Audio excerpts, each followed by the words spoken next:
What did the Anglo-Irish agreement represent to you? Complete surrender of Ulster's position. For the first time, the Prime Minister of the Irish Republic had a real say in the internal affairs of Northern Ireland.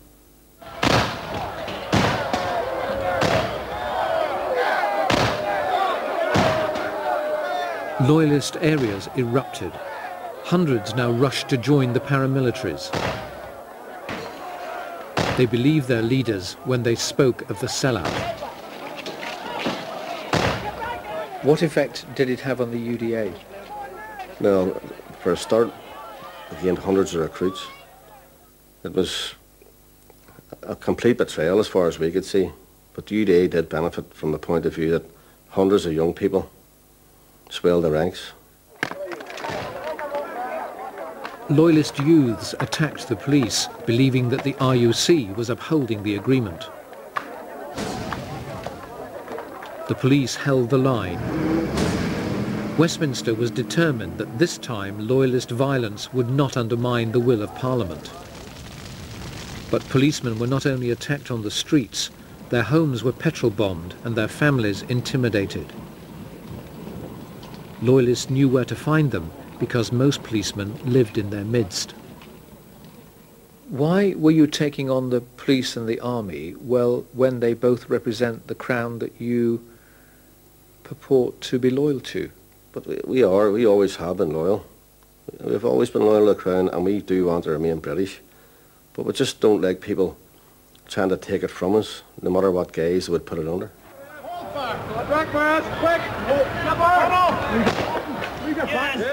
You're attacking your own police force, intimidating policemen out of their houses, burning their houses. Exactly.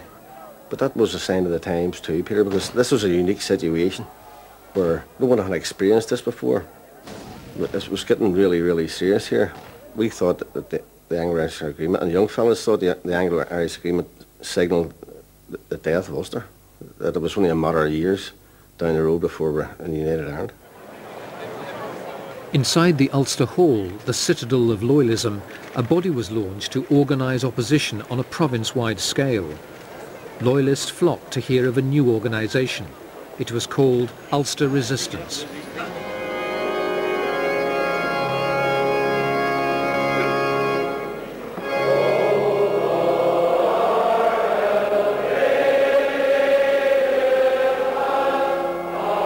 Ian Paisley gave the movement his blessing.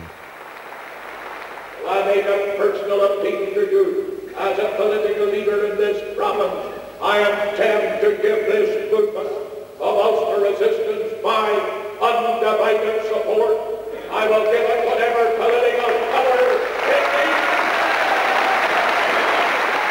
needs. Ulster Resistance was to be a citizens' army to defend the province against the IRA. But it was to have a more sinister side. It needed arms, and the UDA and the UVF were ready to help procure them. How was the money to buy the arms obtained? It was through racketeering, robberies, bank robberies. Jackie MacDonald was sentenced to 10 years for blackmail and threatening to kill. Nobody else is going to come along and say, there's X amount of pounds, I know you need a few AK-47s, or I know you need weapons to defend your country. Nobody is going to come along and say, there you are, there's a few pounds for you. To raise the money, the UDA robbed a bank in Portadown, getting away with over £300,000. The UVF had set it up. Ulster Resistance now had the money. The next step was to buy arms. Everything was in place. Channels had been opened, everything was in place to bring the weapons in. It just needed the final payment. And within a couple of months of that, the bank robbery being done, the stuff was delivered. The arms came from the Lebanon. Ulster Resistance organised the purchase, but roughly a third of the consignment was intercepted by the police. Their suspicions were aroused by the sight of two heavily laden Ford Granadas with their mud flaps on the ground and their noses in the air. The weapons had been split 3 ways. Most of the UDA's share was lost. Some of the UVF's weapons were also later recovered. It's thought that Ulster Resistance's share is still largely intact.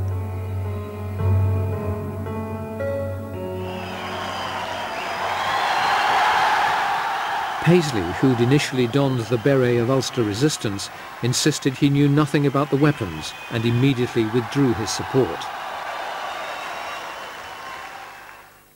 When you were involved with Ulster Resistance also became involved with the Loyalist paramilitary. And immediately that happened. With the UVF and the UDA. And immediately that happened, we dissociated ourselves. And they started completely procuring arms. Yes. Robbing a bank. Yes, well, we were dissociated from it at that time. But if you're setting up a resistance movement, presumably you have to buy arms to arm the resistors, haven't you? You shouldn't have been surprised they went out to buy arms. No, you read the pledge to Ulster Resistance. Read the pledge to it. And you'll find that the pledge was no different from what Lord Carson got his people to sign. But Lord Carson armed his troops. That's right. Ulster Resistance was in the business of arming its troops. You can't resist without arms. No. So you go and get arms. No, but we did not then you say... disown them. No, we did not say that we were going to arm. They made it. They knew perfectly well that there would be no backing for that.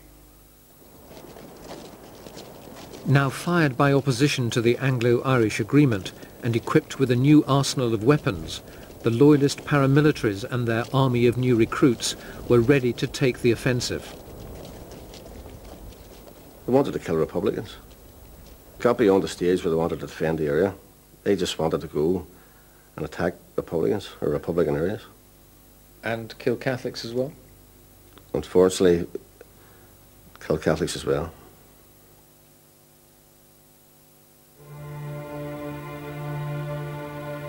For many Loyalists, killing Catholics was easy. They pulled the trigger and then went home. But not so Billy Giles. He could not live with what he had done.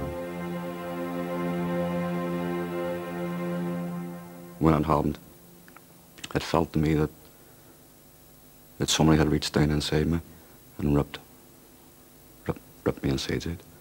That's what it felt like. It felt as if somebody just put their hand down in through my head and just ripped inside of me.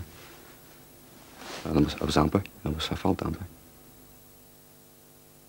You hear a bang, it's too late. You hear the bang and that's it. It's too late then. You've went somewhere you've never been before and it's not a very nice place. And you can't stop it. It's too late then. Did you ever come back from that place? No. No. Never felt a whole person again. Never felt like that again. See, I lost something that day. Don't think I'll ever get back. Billy Giles graduated while in the Maze prison. He was released after serving 15 years. Last September, he hanged himself. He left behind a suicide note. "I was a victim too," he wrote. "Please let our next generation live normal lives. Tell them of our mistakes and admit to them our regrets. I've decided to bring this to an end now. I'm tired."